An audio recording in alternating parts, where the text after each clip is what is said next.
नमस्कार, आप देख रहे हैं सी न्यूज़ भारत और मैं हूं आपके साथ ज्योति अरोरा। वक्त हो गया है न्यूज़ बुलेटिन का, तो आइए नजर डालते हैं इस वक्त की बड़ी खबरों पे। उत्तर प्रदेश में कोरोना संक्रमण के चलते 2200 अनाथ हुए बच्चे चिन्हित किए गए हैं। अभी ऐसे बच्चों की गणना चल रही है, रोज आवेदन मिल रहे हैं। अनाथ हुए बच्चों की संख्या का आंकड़ा बढ़ रहा है, जहां बाल संरक्षण आयोग के सदस्य डॉक्टर साक्षी बैजल ने इस संबंध में कमिश्नरी सभागार में जिले के अधिकारियों के साथ मीटिंग करते हुए कहा कि कोरोना काल में अनाथ हुए बच्चों की परवरिश सरकार करेगी। ऐसे बच्चों के लिए सरकार की तरफ से योजनाएं चलाई जा रही हैं। अनाथ बच्चों के खाते में 4000 रुपये प्रति माह दिया जाएगा। अगर परिवार में 3 बच्चे हैं तो उनको 12000 रुपये प्रति माह मिलेगा। अनाथ हुए बच्चों की शिक्षा के लिए लैपटॉप और मोबाइल भी दिया जाएगा। वहीं लड़कियां जब शादी योग्य होंगी तो उनको 1 लाख रुपए शादी सहायता के लिए दिया जाएगा। बाल अधिकार संरक्षण आयोग के सदस्य साक्षी बैंजल ने कहा कि सरकार की बहुत सी योजनाएं मौजूद हैं, लेकिन वह जनता तक नहीं पहुंच पाती हैं, जो कि एक समस्या है और यह काम अधिकारियों का है कि जनता तक सरकार की योजनाएं पहुंचाएं। उन्होंने कहा कि बाल संरक्षण आयोग के पास संसाधनों का अभाव है, यह सब जानते हैं। जनसंख्या विस्फोट बहुत ज़्यादा है। जनसंख्या कंट्रोल होगी तो संसाधन लोगों को मिलेगा, जिससे देश को लाभ मिलेगा। वहीं पॉपुलेशन कंट्रोल कानून लाने पर उन्होंने कहा कि संसाधन इतने नहीं हैं कि बच्चों को पाला जा सके। जनसंख्या नियंत्रण कानून के पॉपुलेशन काबू में आएगा, लेकिन करीब 50 साल लग जाएंगे।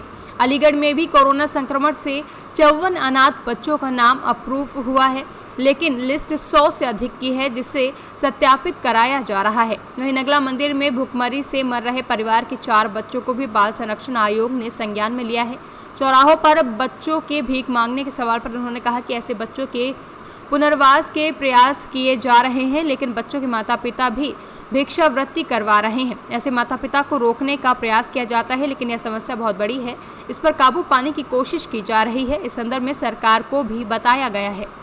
और उनकी किस तरीके से मदद कर रहा है बाल संरक्षण आयोग? कोरोना काल में 2200 से बच्चे अनाथ हुए हैं। अभी उनकी गणना चल रही है, गणना भी पूरी नहीं हुई है। रोज़ डाटा आ रहा है और जैसे हम मीटिंग कर रहे हैं मंडलों की, उसके अंदर और निर्देश दे रहे हैं, उससे और बच्चे इसके अंदर बढ़ते जा रहे हैं। तो कुल डाटा तो मेरे ख्याल से 15-20 दिन बाद ही आएगा कि कुल कितने बच्चे अनाथ हुए हैं, कितने बच्चों ने माता पिता या किसी एकल पिता माता किसी को खोया है। सरकार की तरफ से क्या सहायता की जा रही है? सरकार की तरफ से बहुत ही बढ़िया अद्भुत योजनाएं चालू करी गई हैं इन बच्चों के लिए।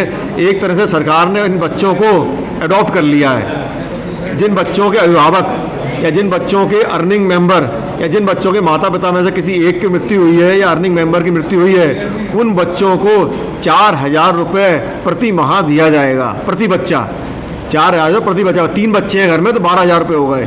साथ ही उन बच्चों को शिक्षा के लिए लैपटॉप दिया जाएगा, मोबाइल फ़ोन दिया जाएगा जैसे उनकी ज़रूरत है। इसके साथ ही जो कन्याएं हैं जो बाद में शादी योग्य होंगी, छोटी हैं अभी, उन सब कन्याओं को शादी योग्य होने पर 1,01,000 रुपये की सहायता विवाह के लिए दी जाएगी। कितने बच्चे चिन्हित किए गए हैं इसमें? 2200 से ऊपर हो गए हैं, लेकिन चिन्हन बढ़ रहा है अभी तो बच्चे और बढ़ेंगे। कुल डाटा जो आएगा उससे आने में 15 से 9 लग जाएंगे। कितने लोगों को सहायता दे दी गई है 2200 में से? अब वो डाटा तो जो है पूरा कलेक्ट करा जाएगा। ये तो पूरे प्रदेश का डाटा है ना। जैसे यहाँ अलीगढ़ के अंदर 54 बच्चों को जो है नाम भेज दिए गए, अप्रूव हो गए हैं, लेकिन बच्चे 100 से ऊपर हैं, उन बच्चों को भी अप्रूव होना है। ये तो अभी डाटा चल रहा है अभी। ये कैसे जानेंगे कि बच्चे के माँ बाप की मौत कोरोना से हुई? क्योंकि उनकी रिपोर्ट स्वास्थ्य विभाग और प्रशासन देने को तैयार नहीं होता है। बहुत से ऐसे मामले हैं। इसीलिए आयोग ये मीटिंग कर रहा है, क्योंकि मुख्यमंत्री जी ने जो जियो जारी करा है उसके अंदर बहुत सारे प्रावधान दिए गए हैं, जैसे कि antigen test, RT-PCR, HRCT, lung का CT स्कैन। साथ ही उन्होंने कहा है कि ब्लड रिपोर्ट जो बताती है कि कोरोना हो सकता है, वो ब्लड रिपोर्ट भी उनके पास है, तो भी वो CMO उनको सर्टिफाई कर देगा कि उनकी डेथ कोरोना से हुई है। तो नीति काफ़ी लचीली है। अगर नीति का ढंग से पालन किया अधिकारियों ने तो कोई भी बच्चा शेष नहीं बचेगा जिसके माता पिता की मृत्यु कोरोना से हुई हो। कोरोना काल में बहुत से बच्चे भूखे हैं, प्यासे हैं, और यहाँ नगला मंदिर में एक परिवार में 4-5 बच्चे थे, जिसमें से 4 जो है भूखमरी के कगार पे आ गए, मौत की स्तर तक पहुँच गए थे। तो ऐसे बच्चों को कैसे चिन्हांकन कर रहा है जो भूखे प्यासे हैं, क्योंकि कोरोना से डरे हुए हैं? ऐसे बच्चों के लिए भी निर्देश जारी करे गए हैं, DPO को भी निर्देश जारी करे गए हैं कि आप ऐसे बच्चों को जो है राशन पहुंचवाइए और इन लोगों की सहायता करिए। और आपका सहयोग भी चाहिए। इसके लिए कोरोना महामारी जो है उसके लिए पूरे देश की ज़रूरत है, पूरे देश के हर नागरिक की ज़रूरत है। आपसे भी ये आग्रह है, कोई ऐसा केस आता है तो आप उन्हें सूचित करिए, आप हमें सूचित करिए। बाल आयोग नगला मंदिर में जो बच्चे भूखे प्यासे, बिल्कुल उनका संज्ञान लिया गया, आपने कहा है उनका संज्ञान लिया जाएगा और उनके बारे में अभी वार्ता करी जाएगी। जिस तरीके से काफ़ी बच्चे बाहर जिस तरीके से डोलते हैं, छोटे छोटे बच्चे भीख मांगते हुए से सर आप अभी वारसी चौराहे से होते हुए आए होंगे।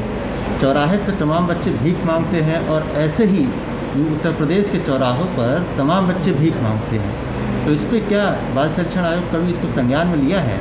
बिल्कुल संज्ञान में लिया है और बार बार इन बच्चों का जो है पुनर्वास करने की कोशिश करी गई है।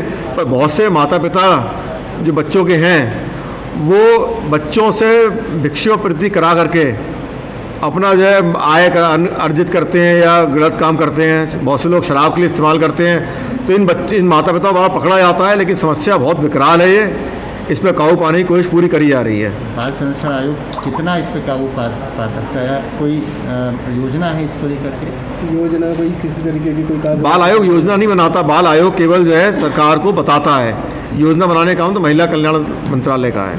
आपने कभी उनसे रिपोर्ट ली कि इतने बच्चे हैं, कितने बच्चे भीख मांग रहे हैं? वो रिपोर्ट ली जाती है, वो रिपोर्ट आयोग में मौजूद है। हर चौराहे पे मिल जाएंगे।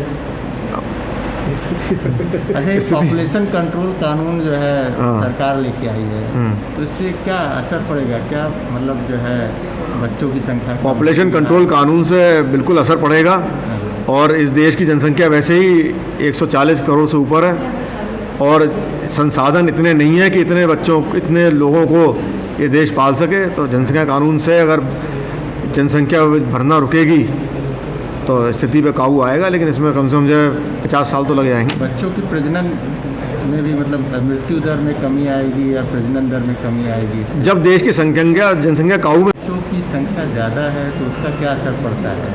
अब ये सब सवाल का जवाब तो जो है आप अच्छा, ये आज मीटिंग आपने बुलाई है, तमाम विभागों के लोगों से आप मिले हैं, क्या इनसे हमेशा आपको सहयोग मिलता है या कभी कभार सहयोग मिलता है? कैसी स्थिति रहती है? इनसे कोई रिपोर्ट मांगते हैं तो मिलती है? रिपोर्ट मांगते हैं तो मिलती है और जो हमारे पास एप्लीकेशन आती हैं उसमें हम कार्रवाई करने को कहते हैं, वो कार्रवाई करी जाती है। लेकिन कहीं ना कहीं जनता में जागरूकता की कमी है और हर बार कह के जाते हैं कि जनता में जागरूकता बढ़ाइए। पोस्टर्स है, बैनर्स है, जन सुविधा केंद्र जो खुले हुए हैं उन जन सुविधा केंद्र में अपने बैनर लगवाइए। कहीं ना कहीं जो आपकी स्कीम्स हैं उन स्कीम्स को जनता तक पहुंचाइए। सरकार बहुत सारी स्कीम्स दे रही है पर कहीं ना कहीं स्कीम्स जनता तक नहीं पहुंच पाती हैं। ये समस्या तो मैं मानूंगा है, इसके लिए हम लोग बार बार कहते हैं और कहते रहेंगे और ये काम अधिकारियों का है कि जनता तक स्कीम्स पहुँचे। तो जनता सुनते हैं और कहीं ना कहीं पत्रकार भाइयों का भी ये फर्ज है, पत्रकार भाइयों का भी फर्ज है कि स्कीम्स को जनता तक पहुंचाएं। ये जो अधिकारी हैं क्या आपकी सुनते हैं? आप जो इंस्ट्रक्शन देते हैं तमाम विभागों को, आज आपने बुलाया मीटिंग की, तो क्या ये आपकी सुनते हैं? क्योंकि संसाधनों का आपके पास अभाव है, संसाधन नहीं है, इन्हीं अधिकारियों पे डिपेंड रहना पड़ता है। अधिकारी अगर सुने नहीं तो फिर यहाँ आए क्यों? अधिकारी सुनते हैं लेकिन जो है संसाधनों का अभाव है, ये बात सब जानते हैं। उस हिसाब से कार्रवाई होती है और जनसंख्या विस्फोट बहुत ज़्यादा है। 1930 में इस देश की जनसंख्या केवल 23 करोड़ थी जब ये देश सोने की चिड़िया था। आज 23 करोड़ वाले कई देश इस देश के अंदर हैं। जनसंख्या कानून आएगा, जनसंख्या कंट्रोल होगी, जनसंख्या कंट्रोल होगी तो यही संसाधन कम लोगों में इस्तेमाल होंगे तो देश को लाभ मिलेगा। इसके लिए आपको भी इंतज़ार करना पड़ेगा और मुझे भी इंतज़ार करना पड़ेगा।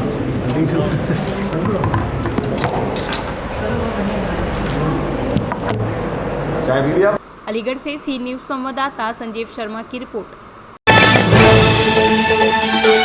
अलीगढ़ जनपद के शासन और प्रशासन के निर्देशों पर बनाए गए कोविड-19 मरीजों के लिए बनाया गया संयुक्त अस्पताल पंडित दीनदयाल अस्पताल में अब मरीज सभी सही होने और अस्पताल में जब मरीज नहीं होने पर जिला अधिकारी चंद्रभूषण सिंह के निर्देश पर पहले ओपीडी खोली गई, फिर अब इमरजेंसी सेवाएं सुचारू रूप से खोल दी गई हैं।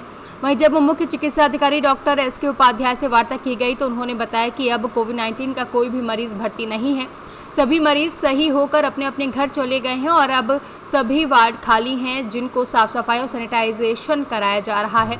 वहीं शासन और प्रशासन के निर्देशों पर ओपीडी के बाद अब इमरजेंसी सेवाएं भी शुरू कर दी गई हैं, मगर फिर भी तीसरी लहर के लिए तैयारियां चल रही हैं, जिसमें पीकू वार्ड बनाया जा रहा है। जल्द ही पीकू वार्ड भी तैयार हो जाएगा जिससे तीसरी लहर आने से पहले ही सभी स्वास्थ्य सेवाएं सुचारू रूप से हो सकेंगी और आने वाले मरीजों को किसी भी तरह की असुविधा के कारण परेशान न होना पड़ेगा।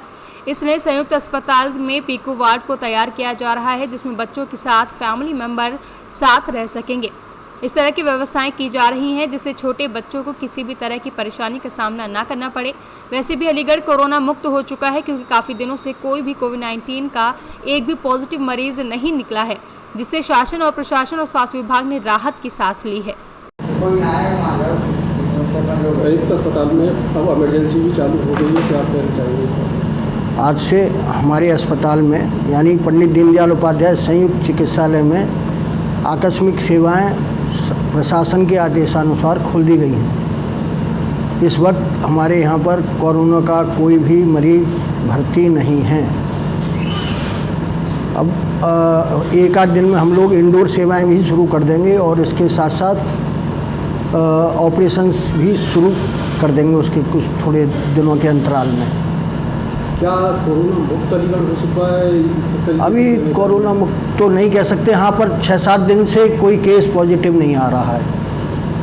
किस तरीके का संदेश देना चाहेंगे? जिस तरीके से हॉस्पिटल भरा हुआ था कोविड-19 में, आज से 20 दिन पहले की भी बात करें तो हॉस्पिटल में काफ़ी मारामारी थी। आज स्थिति ये है कि एक भी हॉस्पिटल के अंदर मरीज चले गए, तो क्या? मैं जनता से यही अपील करना चाहूँगा कि वह इसको आसानी में ना ले या इसको सहजता में ना ले। जो कि मोदी जी का संदेश है, मास्क है ज़रूरी, 2 गज दूरी है ज़रूरी, इसको फॉलो करें और कोरोना से अपना बचाव करें। तो इस कोरोना महामारी जो 2021 में थी, इस पर विजय प्राप्त कर ली है इस तरीके से, तो जैसे बिल्कुल ख़त्म हो चुका है 5 दिन से, कोई केस नहीं निकाला? नहीं, इसके बारे में तो अभी हम लोग नहीं कह सकते, क्योंकि हम लोग अभी तीसरी लहर की तैयारी में लगे हुए हैं, जिसकी की संभावना व्यक्त की जा रही है। तीसरी लहर को लेकर किस तरीके की तैयारी अस्पताल के अंदर की जा रही है? हमारे यहाँ पर पीकू वार्ड बनाया जा रहा है 47 बिस्तर का। उसमें से 14 बिस्तर तो वेंटिलेटर वाले हैं, 10 बिस्तर SNCU के हैं और 23 बिस्तर HDU हाई डिपेंडेंसी यूनिट के हैं। वहाँ जहाँ पर उनके माता पिता के बैठने की भी व्यवस्था होगी और बच्चों के साथ एक अटेंडेंट को रहने की भी सुविधा दी जाएगी। अलीगढ़ से सी न्यूज़ संवाददाता संजीव शर्मा की रिपोर्ट। फिलहाल के लिए न्यूज़ बुलेटिन में बस इतना ही। देश दुनिया की तमाम बड़ी खबरों के लिए आप देखते रहिए सी न्यूज़ भारत।